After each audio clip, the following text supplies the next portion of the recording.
Picture this. You're lying on an operating table. A mask goes over your face, or a needle slides into your arm, and someone asks you to count backward from 10. You might get to 7, maybe 6 if you're feeling ambitious. And then, nothing. Not darkness, not a slow fade, not even the sensation of falling asleep.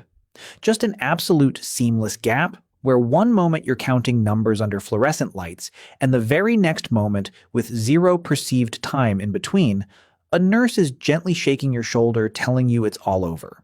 Hours have passed, your body has been cut open, rearranged, occasionally had things removed from it, and you experienced none of it, not even the boring parts. So, where exactly did you go during all of that? And more unsettling, did you actually go anywhere at all, or did you just briefly stop existing in any meaningful sense?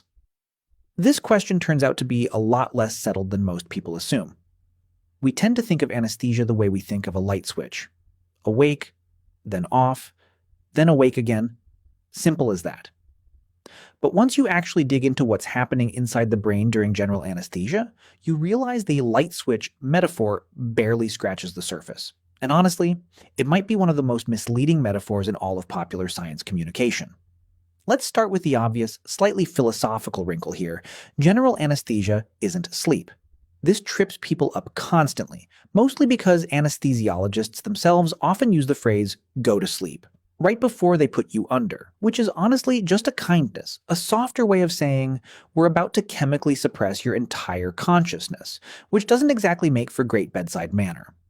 Natural sleep and anesthetic unconsciousness look almost nothing alike on a brain scan.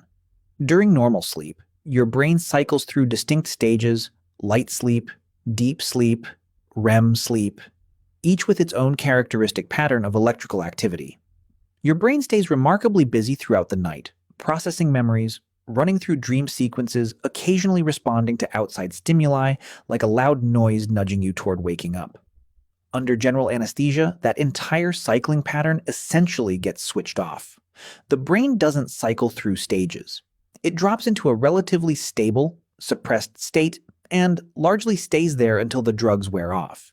It's less like falling asleep and more like someone reaching directly into your brain's electrical wiring and turning specific dials all the way down. So if it's not sleep, what is actually happening? Here's where things get genuinely fascinating, because general anesthesia doesn't just turn off the brain the way pulling a plug turns off a lamp.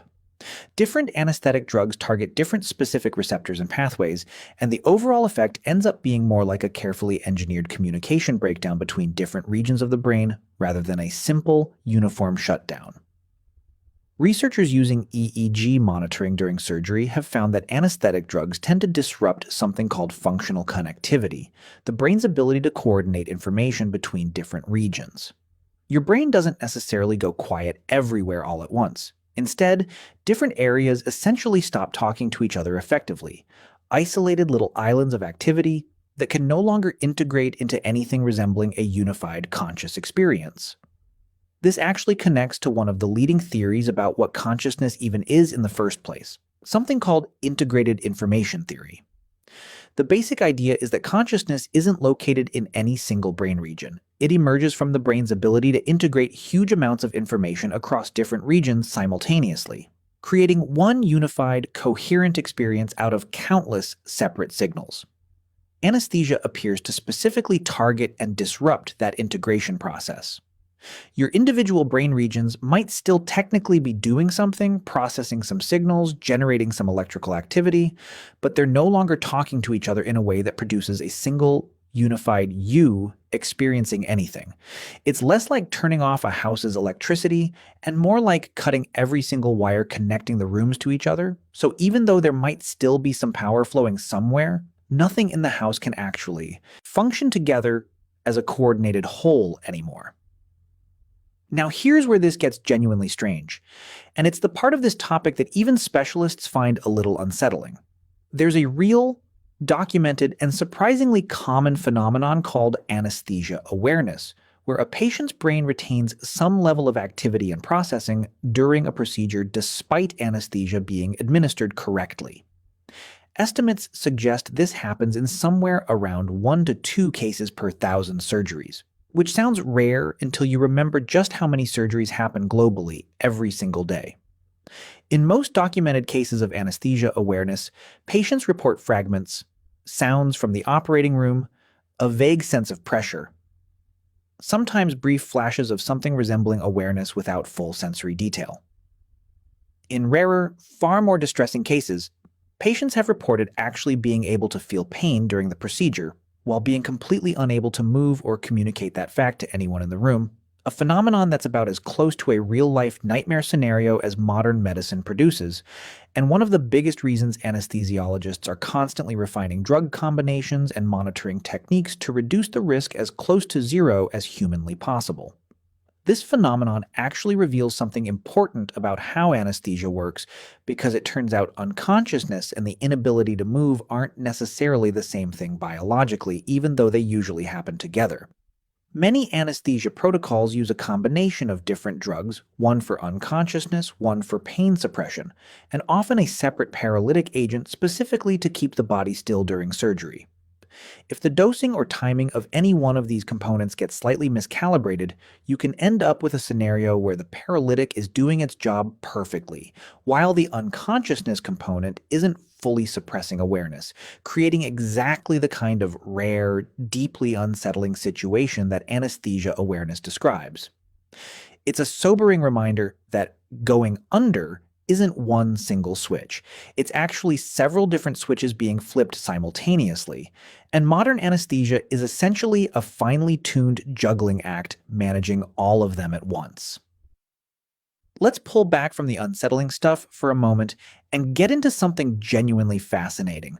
What happens in the brain during the actual transition into unconsciousness, the moment right as the drugs take effect?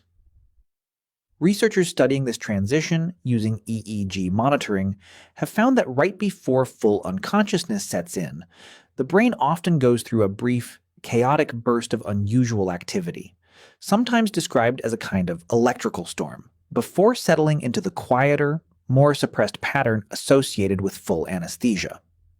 Some researchers have speculated that this transitional period might be connected to the strange, vivid, sometimes dreamlike experiences a small percentage of patients report right as they're going under or coming back out of anesthesia, fragments of imagery, brief sensations, occasionally something resembling a dream that gets stitched together right at the edges of consciousness, where the brain's normal integration process is rapidly breaking down or rebuilding itself.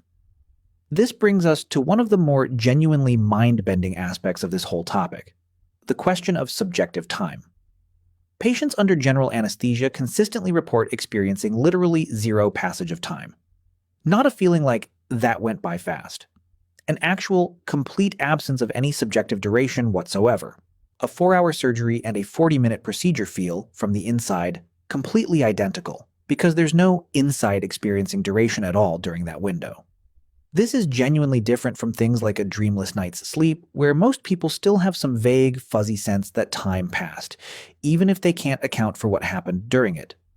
Under proper general anesthesia, that vague sense of duration simply doesn't form because the brain machinery responsible for tracking and later recalling the passage of time appears to be specifically and thoroughly disrupted, not just dialed down. Researchers studying this have pointed to specific brain structures, particularly regions involved in memory formation like the hippocampus, as playing a major role here. Anesthesia doesn't just suppress your ability to perceive things in the moment, it also appears to specifically block the formation of new memories during that window, even for any fragments of awareness that might technically occur. This is actually a deliberate, engineered feature of how many anesthetic drugs work, not just a side effect. Even in the rare cases of partial anesthesia awareness we talked about earlier, the amnesic properties of certain anesthetic drugs mean that many patients who do experience some level of awareness during surgery genuinely have no memory of it afterward, which is simultaneously a small mercy and a deeply strange thing to sit with once you really think about it.